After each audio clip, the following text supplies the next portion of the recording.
Sa kabilang balita naman, matagumpay na naaresto ng mga otoridad ang tinaguriang top 10 most wanted person provincial level dahil sa kasong 31 counts ng qualified theft sa Kamiling, Tarlac.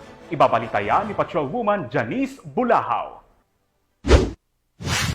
Matagumpay na naaresto ng mga operatiba ng Kamiling Municipal Police Station ang isang most wanted person provincial level sa barangay Sinilian 3rd Kamiling, Tarlac. Kinilala ni Police Brigadier General Ponce Rogelio I. Peñones Jr., Regional Director ng Police Regional Office 3, ang suspect na si alias Dom, 42 taong gulang, may asawa at residente ng Purok 1, Barangay Sinilian 3rd, Kamiling, Tarlac. Nakabilang sa listahan ng most wanted person provincial level.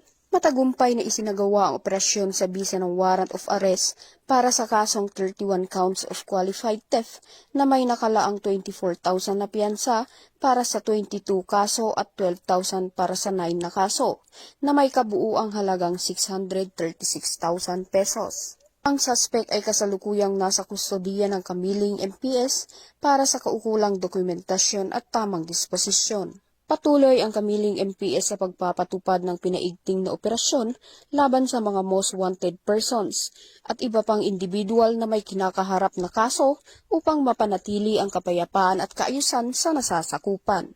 Mula dito sa Police Regional Office 3, ako ang inyong PNN Correspondent, Patrolwoman Janice Bulahaw.